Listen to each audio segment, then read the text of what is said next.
So yeah, thank you so much for the invitation. And I'm really excited to partake in the discussion afterwards.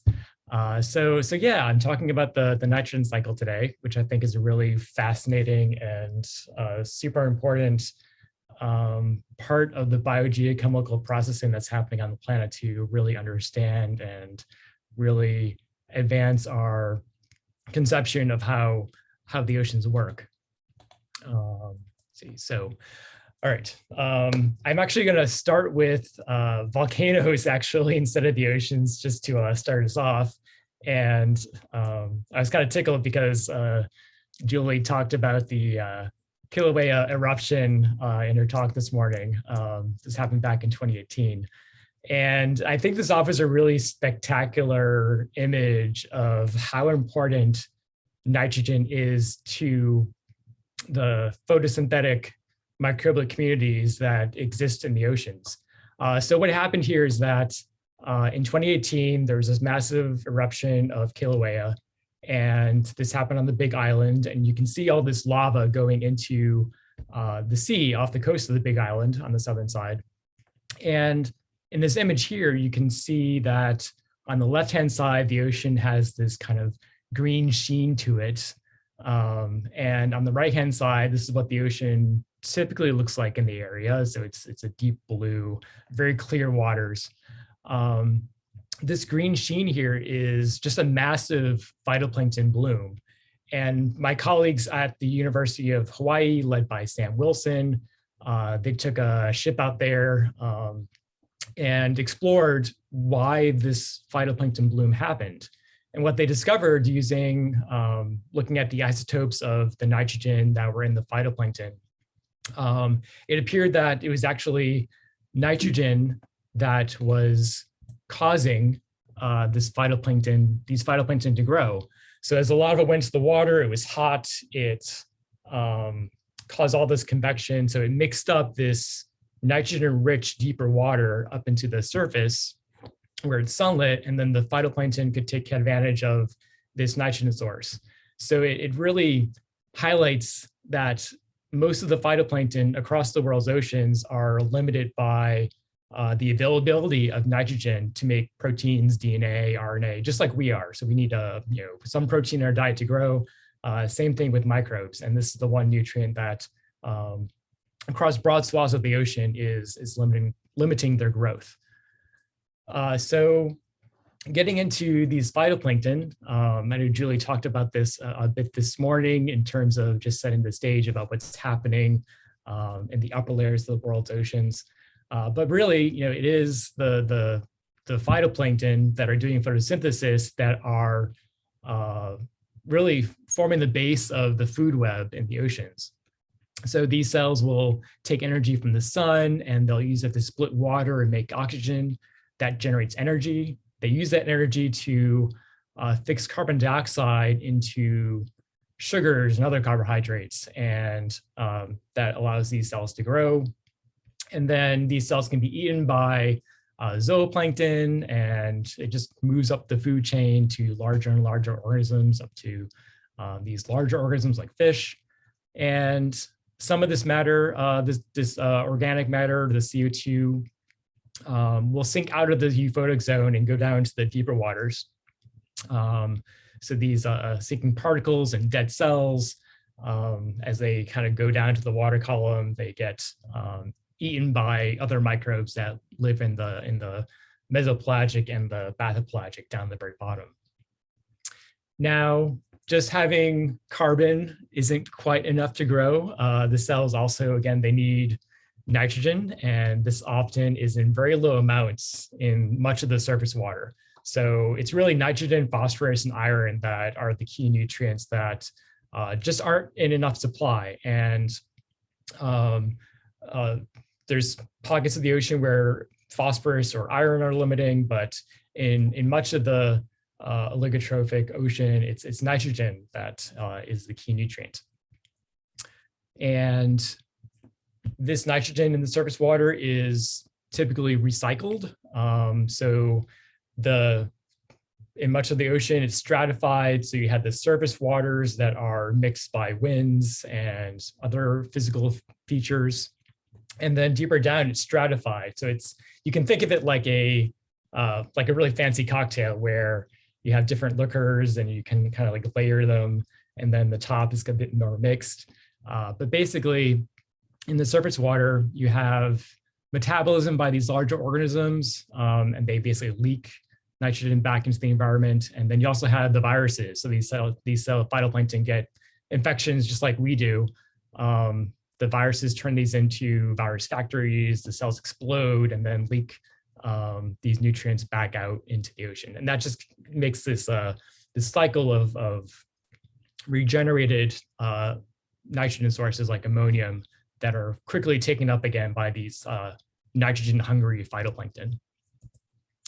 But the phytoplankton don't live alone. So there's also other microbes that have a hunger for ammonium. These are the nitrifying microbes in particular. So these are chemolitho-autotrophs. That is, chemolitho, they get their energy from rocks or inorganic stuff like ammonium. And then autotrophs, they also fix carbon dioxide. And so they'll take these inorganic nitrogen sources, pull electrons from them to get their energy and make nitrate. But the phytoplankton, they have other tricks up their sleeves. So they can take advantage of these other types of nitrogen. It's not quite as tasty as ammonium. So ammonium, it's all you get, just one chemical reaction essentially, and you can stick that onto a carbon molecule and turn that into an amino acid. But if you're using nitrate, you have to put more energy into turning that back into ammonia before it can actually be used. But these phytoplankton, they can take advantage of multiple types of nitrogen sources that exist in the upper parts of the water column.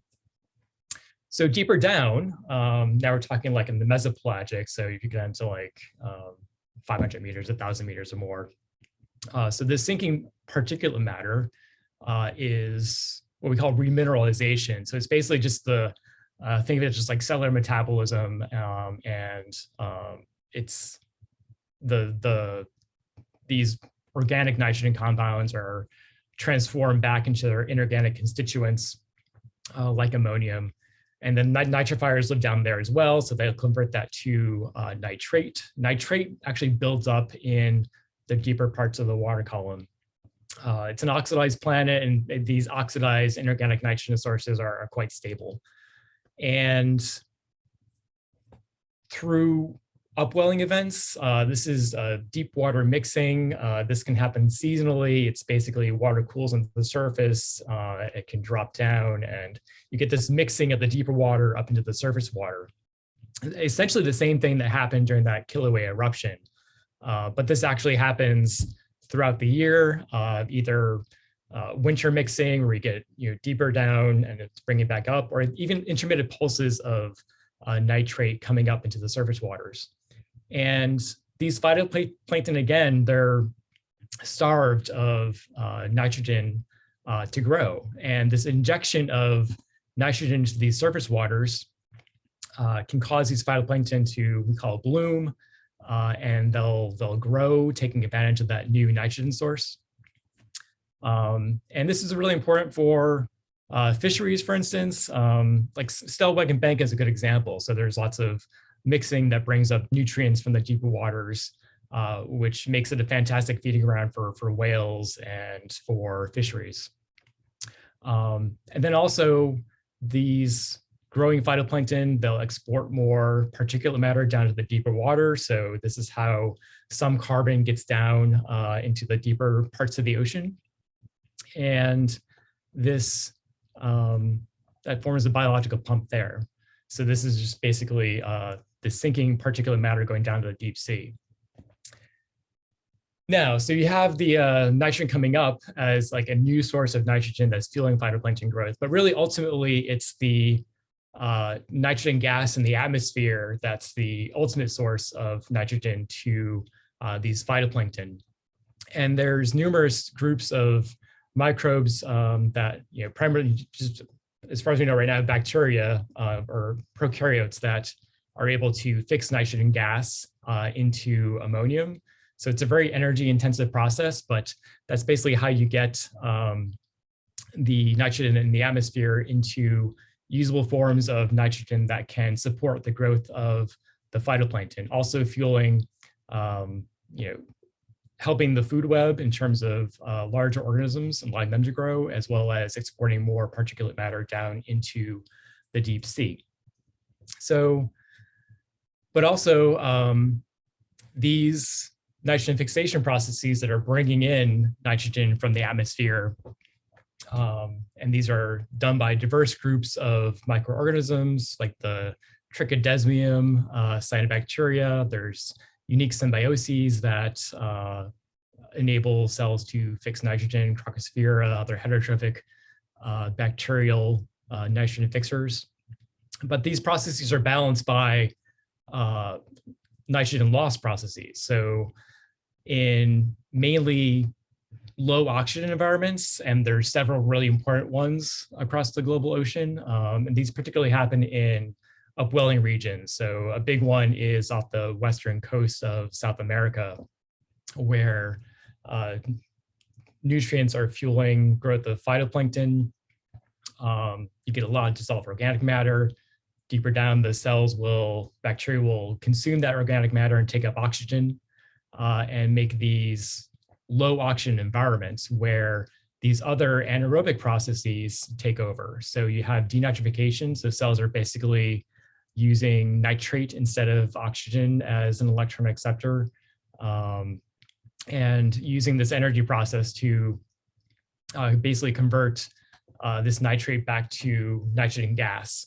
And then there's also anaerobic ammonia oxidation, which combines ammonium and nitrate to also form nitrogen gas, which leaks back up to the atmosphere. And as far as we know right now, these processes are probably closely in balance, but researchers are still trying to figure out the details of when these processes might become uncoupled. So overall, phytoplankton they're amazingly diverse in terms of their morphologies, their taxonomy, how they've evolved to live in different habitats across the global oceans. Nitrogen is really important, and that's where these nitrogen-fixing organisms come into play in terms of getting that nitrogen from the atmosphere into the photic zone where phytoplankton can grow. So we have groups of N-fixing cyanobacteria, as well as a really fascinating, and this is only discovered in the past like 10 years or so, but an interaction between this tiny cyanobacteria and this haptophyte and they basically, the cyanobacteria will do the nitrogen fixation and the haptophyte will do most of the photosynthesis, and they'll share carbon and nitrogen back and forth.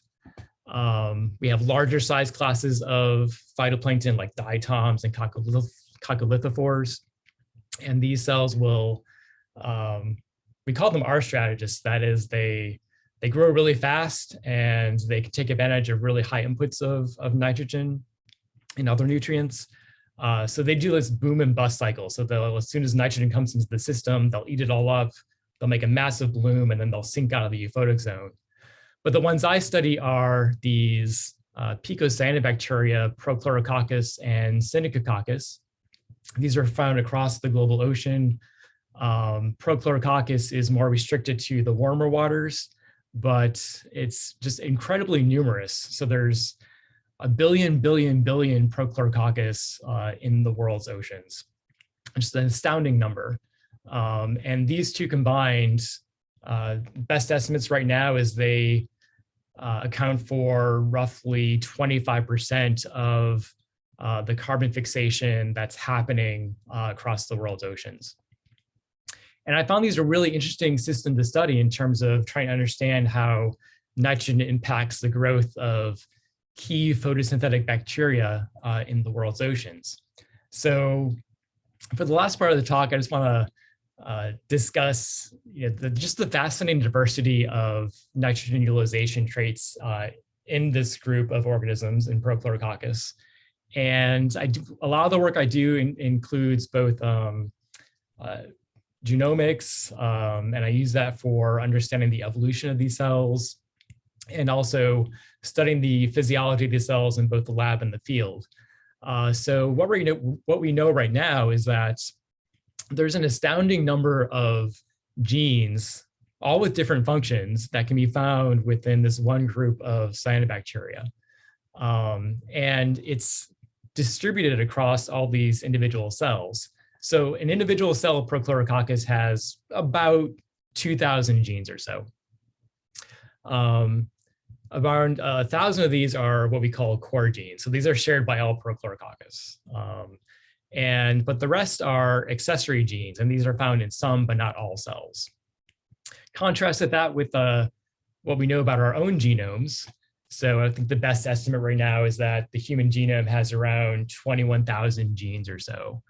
And they're essentially all core genes. So we might have different versions of the same gene in different people, but we all have the same genes, the same number of genes. Whereas in Prochlorococcus, even though each cell has around 2,000 genes, half of them are being pulled from this constellation of different genes that are found in the global collective of the Prochlorococcus cells on the planet. And I think a really awesome metaphor that can be used, or analogy, for this feature of these cells, and it's not just Prochlorococcus, but a lot of bacteria also have these types of what we call pangenomes.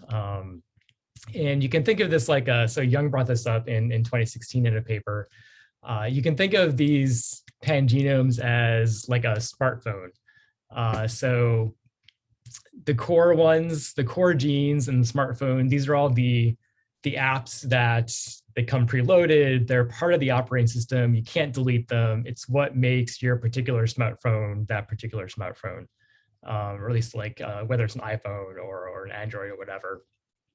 But then the user can load on different accessory apps that make it better adapted to whatever this person is doing. So like I have apps for like trying to get around in the subway, and Google Drive and Twitter, and favorite games and Netflix or whatever. But it's the same thing with Prochlorococcus, essentially. So the core genes are things involved in DNA replication. So cells can make copies of themselves and divide. It's for photosynthesis. As far as we know right now, so use of ammonium is a core feature of all Prochlorococcus cells. These core is what makes the blueprint of a particular cyanobacterial cell or any bacterial cell for a particular group. And then the accessory genes are for nitrogen, or like, can the cell use nitrate, these more oxidized nitrogen sources, nitrite, urea, amino acids.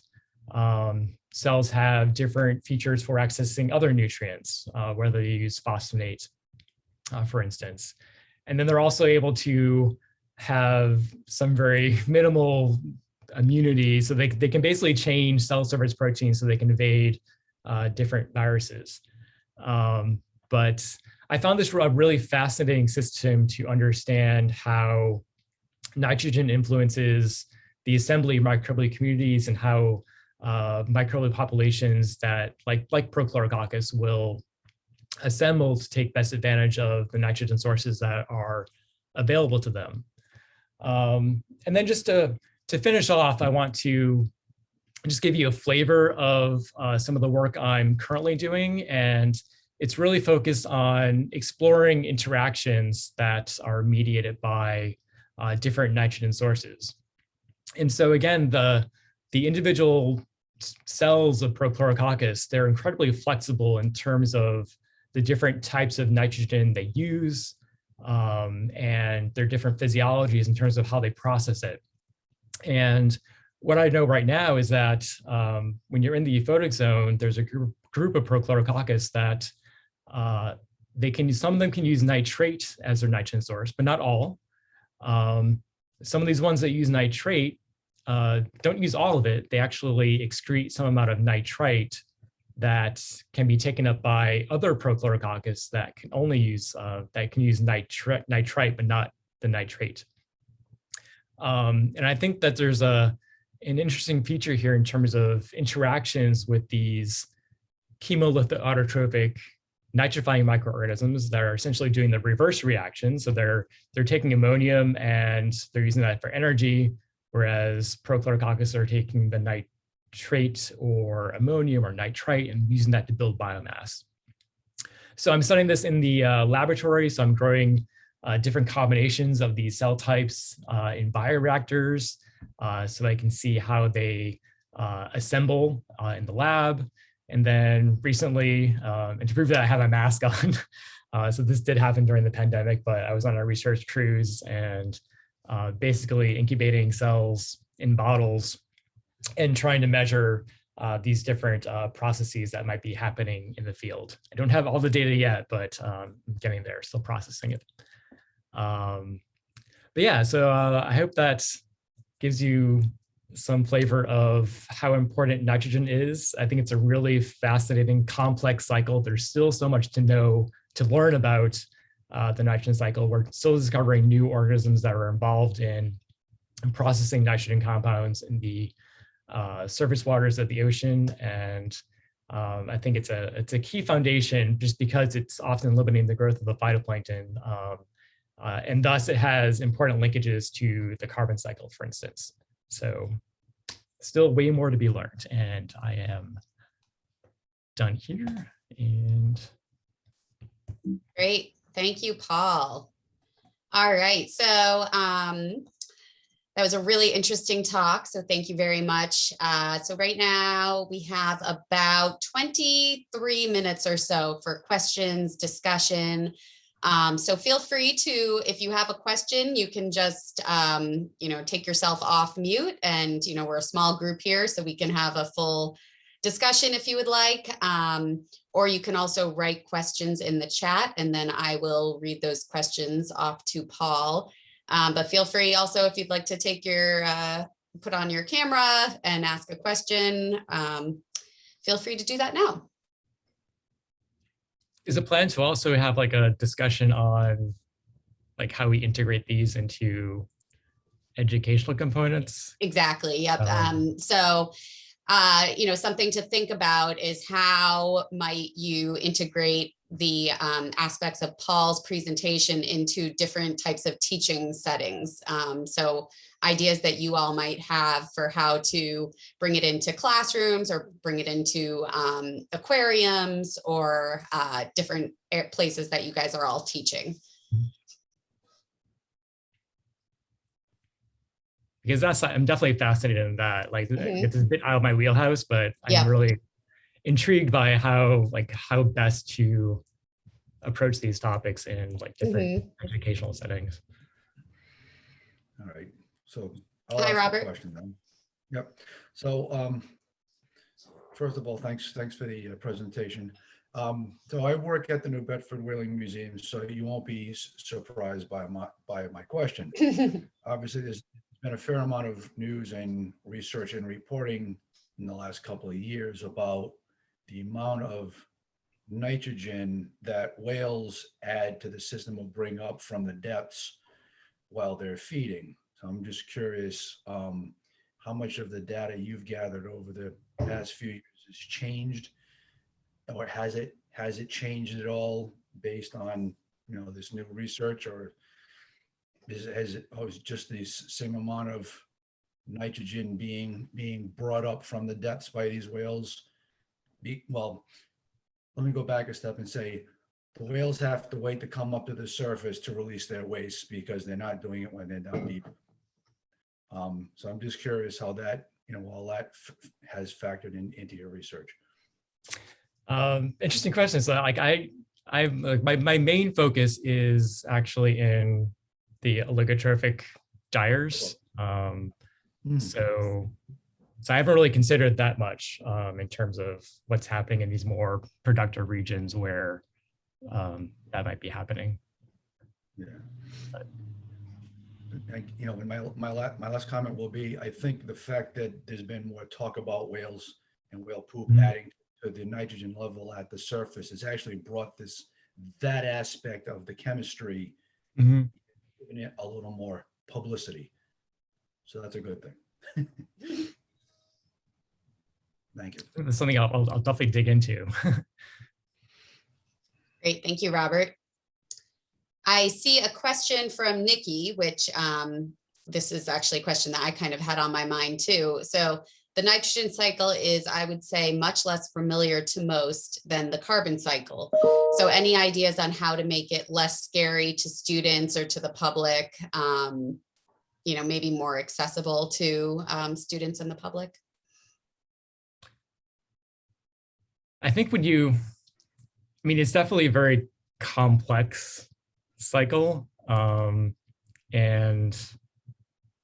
I mean, what I was trying to do in my talk is like just to break it down a bit. I don't know if that was helpful or not, but like I've seen these like massive diagrams where you have all these different reactions going different places, and that can definitely be complicated and scary. But I would say it definitely helps to break it down, and it might also, maybe one other thing is like to see how the nitrogen cycle operates and helps us just living here on the land. Whether that's, I mean, humans are the best nitrogen fixers on the planet with we're able to make our own nitrogen fertilizer and feed the land, but that's obviously having downstream repercussions with eutrophication of some coastal systems. But we can also take advantage of the nitrogen cycle with wastewater treatment systems. So you can basically, do the same thing that these anaerobic organisms are doing and convert that back to nitrogen gas, so we're not polluting wastewater, coastal systems. I don't know, does anyone else have any ideas? Because I think that's a really interesting question, but I think just providing like some real world examples of how humans are taking advantage of the nitrogen cycle as well might help. I agree. I think making it more accessible to people by showing, this is how you might contribute to the nitrogen cycle or interact with the nitrogen cycle. I think that's one way to definitely get people more engaged with it. Any other ideas? I see Annalise wrote in the chat, I think introducing the biology, the organisms that may be more familiar, to add diagrams of the cycle. That may help. Yep, I think that makes sense. Are there other thoughts about how to make it more accessible to people? Or maybe ways that you already have talked about it in your own professions?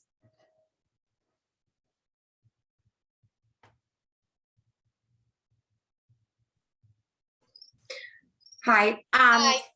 So one way that so I teach at a coastal school, but we also have access to a farm. So we've been growing things. So something we've talked about with the nitrogen is this time of year when we planted rye in our garden bed, and we talked a little bit about the fixing nitrogen in the soil and how that then adds to the cycle of helps in the spring, and so that's, I think, a little bit easier to more accessible for younger students, at least, is they can grow things and be part of the cycle, and then how to translate that to the ocean, I'm still working on, but that's just it's a easy, accessible way, in my opinion. Definitely. Thanks, Haley.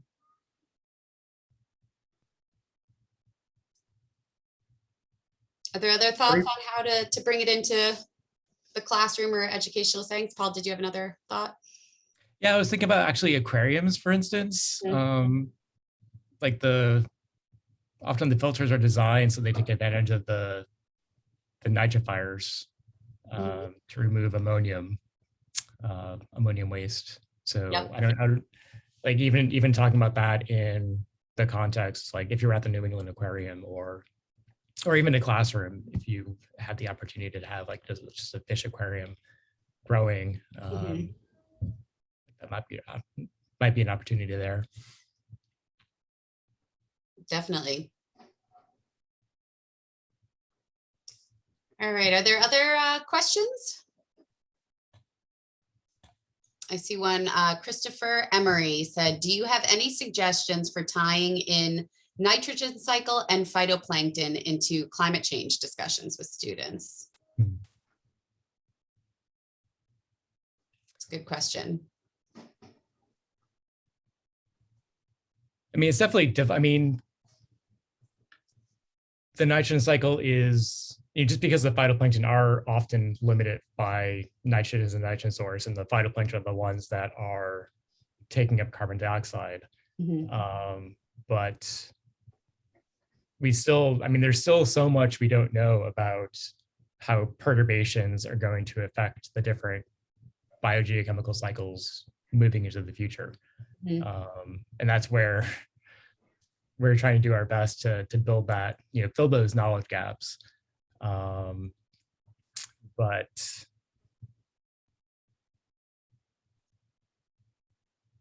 do you have, did the students often discuss things like geoengineering, for instance? And I mean, that's something that it is already being discussed, and I think it is a big issue. Whether that's trying to fertilize phytoplankton, you can give them that, you can give them iron. If people have done this, I don't necessarily think it's a good idea, but nitrogen fixation it needs lots of iron and phosphorus. So if you fertilize, if you just throw iron out into the oceans, you'll often get a phytoplankton bloom of these nitrogen fixing phytoplankton, and they'll sink out. So they're basically making nitrogen to feed the rest of the phytoplankton. They're taking advantage of the nitrogen gas in the atmosphere. But you can see that happening. So you can look at satellite data where these experiments were done, and you can see the phytoplankton blooming, but we don't know what the long-term consequences of that would be if we did it large scale. Same thing that Julia was saying about injecting carbon dioxide down into the seafloor. Like, we don't know what the long-term consequences of that would be. So this is where the research we're trying to do to fill those knowledge gaps, to make better predictions about if we do these perturbations on the system, what might be the consequences. But great. Sorry, I digressed a bit and I lost the thread of the original question. Yeah, no, I think that made sense. I mean, there's just so much that we don't know.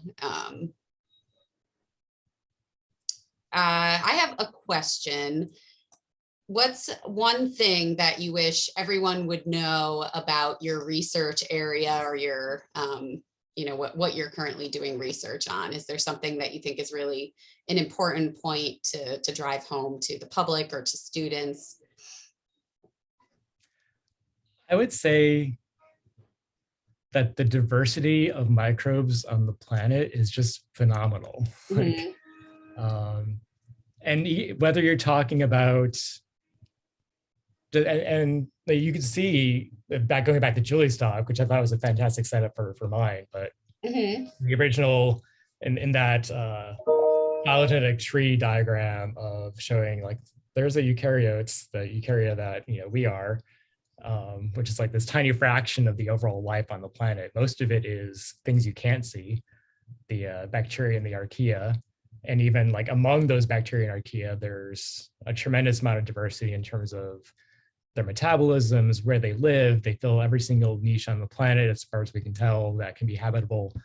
And then even when you dive into these individual groups of organisms, like whether you're talking Prochlorococcus, or even if you're talking about like E. coli or different viruses, there's so much diversity harbored within those individual groups of microbes. It's just amazing. And Prochlorococcus is, I mean, there's so many of them across the planet. And their genomes are distributed, they all have different functions, and just trying to untangle all that diversity and try to understand how it all assembles together or self-assembles, I would say, based on the features of the system, how they interact with other organisms. That's something we're getting closer to trying to do. And that's what I'm trying to uncover in more of like a simplified system I have in the lab, so I can look at like pieces of these diversity that might be important for nitrogen cycling and those interactions, and be able to tease those apart in the laboratory. But I would say diversity is the biggest thing, I would say, in terms of what I find fascinating. Great. Oh, I see somebody else is trying to come in. And then I see Christopher wrote over here, usually how we end the discussion is that we need more research. So we're glad to hear that that's true. And I mean, given all of the diversity you were just talking about, obviously, you know, the research probably could go on forever and you still don't know everything. And well, what is it that got you into this field, Paul? You obviously are very enthusiastic about it, which I love to see when people talk about their research. I think it's been a long road. I remember in high school, I was fascinated by biology in general. And when I got to college, I was able to take an introductory bacteriology course, and it was really the environmental microbiology that really fascinated me, that like microbes are involved in all of these different things that we don't even see happening. Yep. And so that's what kind of got me started. Had the opportunity to do some research there, as well as through the NSF ROU programs. And then when I got to the University of Washington, I think it was just I was in a microbial ecology lab, but I had the freedom to, you know, go after the questions I was most interested in, and that kind of rocketed me off on this trajectory of looking at the nitrogen cycles. I went from really kind of focusing on the physiology of the cells in the lab, and here I was working on ammonia oxidation, the nitrifiers. Yep. And it was very focused on physiology and transcriptomics, expression responses of these cells to nitrogen starvation. But I still had a hankering for looking at it more globally and bringing in more ecology and combining different broader fields. And that's what really drew me to Prochlorococcus, because it's a super abundant organism. It's really important for oxygen production and carbon dioxide fixation on the planet,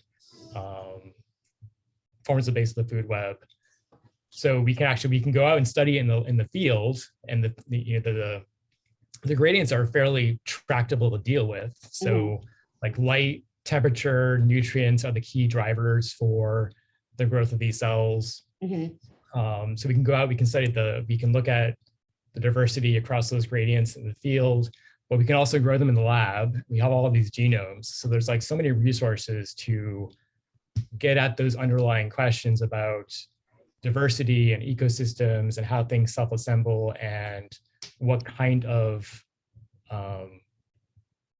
larger scale features of the ecosystem emerge from that self-assembled diversity, which is why with it. And I essentially try to use the nitrogen cycle as just like a lens through trying to get at those broader questions. Great, thank you. I see a question here from Pauline. Have you considered the impact of seaweed aquaculture and the impact on available nitrogen? Short answer is no. Like I don't. I say like most of my focus is really on the oligotrophic gyres, and not as much on the coastal systems.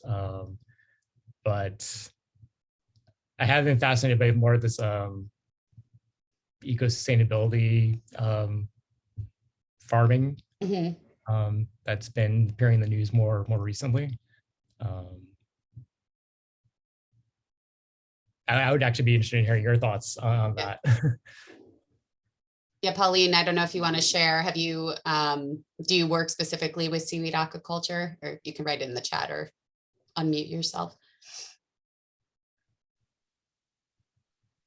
I am working with middle school students on the understanding the science of seaweed farming.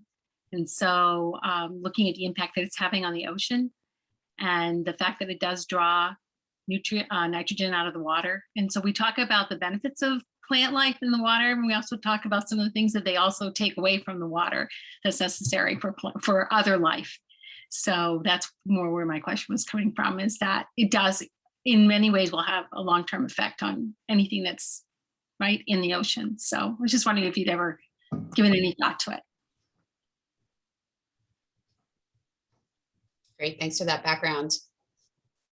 I would be interested in looking at the microbial communities that start coexisting in terms of those aquaculture sites, whether there's whether that nitrogen drawdown by the seaweed. So if you compare a site that doesn't have the seaweed aquaculture going on versus one that does, how do those microbial communities differ? Are there other organisms that would be more successful in these aquaculture communities that might be, for instance, fixing nitrogen? So that's like a hypothesis you can go after. And perhaps if well designed, like you could like do that sort of experiment in like a classroom setting. I think of it a little more thought, but I'd like to have more conversation with you about that, because I think that would be interesting, because they do have, we start seedlings in 29, 30 gallon tanks. And then they study just all the characteristics of what's going on with the seaweed seedlings. And then we take them and plant them in the ocean. And so it's just, it's a way to plant, no pun intended, to plant a seed in young minds on the ecosystems in the ocean and how we're impacting them, especially when we talk about food insecurity. You know, what are we really doing? You have to look at both sides of the stories. So, so thank you, though, for your comments. I appreciate that. Welcome. All right, it looks like we have just about 2 minutes left. Does anybody have anything they'd like to share at the end, or any final questions?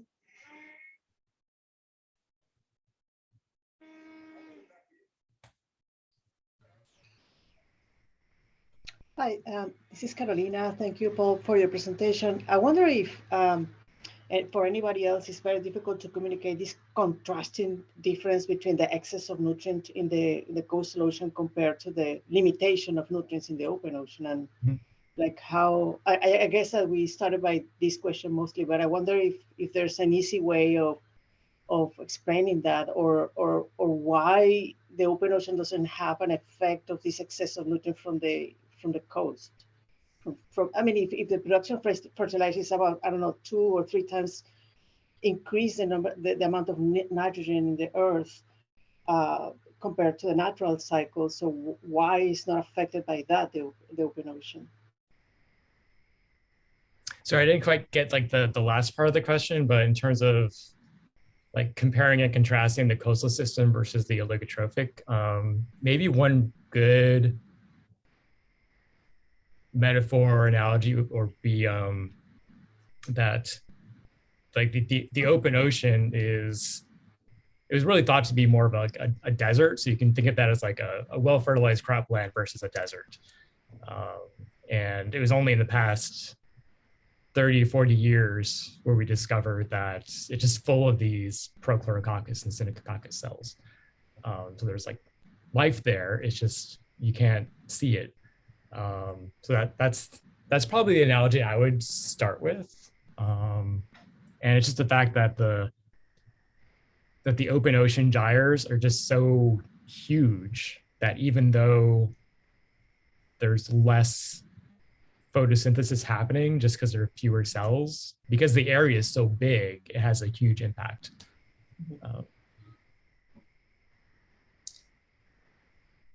I don't know if you want to repeat the last part of your question.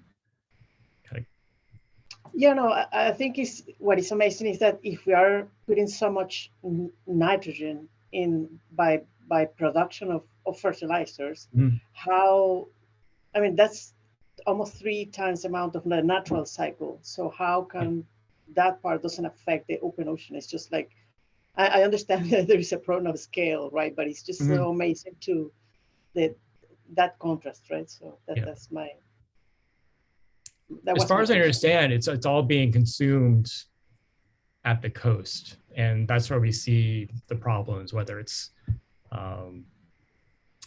overgrowth of phytoplankton, and then being that new organic carbon being eaten by heterotrophic bacteria, which is then drawing down the oxygen, and then you get these low oxygen environments near the coast, and you get the dead zones. This happens in Puget Sound.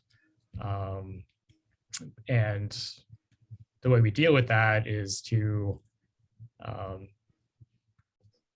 for one instance, wastewater treatment, so we can take advantage of the nitrogen cycle there. And actually, I actually worked with the Lot wastewater treatment system near Olympia, Washington, to look at their nitrifying microbial communities and their reactors, which is really fascinating because they can basically, they have aerated parts and anaerobic parts, anoxic parts, so they can do both halves of the nitrogen cycle. They can do nitrification to convert it to nitrate, and then they do the anaerobic parts like denitrification that will take that nitrate back to nitrogen gas. So then they're putting out, because Puget Sound is typically nitrogen limited, they can reduce the nitrogen load they're putting into the system that way. But yeah, you're right. I mean, where humans are making tons of fixed nitrogen, and while that can help us feed more people, it certainly has consequences to our coastal habitats. Yep. Okay, thank you. Great. Thank you so much, Paul. This was really, really informative for me, and I'm sure everybody else on here. So thank you so much. And thank you everybody for attending. So just a reminder is that you can continue to ask questions in the Whova app for this particular session if you come up with a question later that you'd like to ask Paul. And you'll also have access to recordings for the next 6 months. So this session and the other sessions that have gone on. So the next session starts at 11 o'clock. So right now you have a 10-minute break, and then you can log into the next session. And everybody give a round of applause to Paul. Thank you. Thank you. Thank you very much.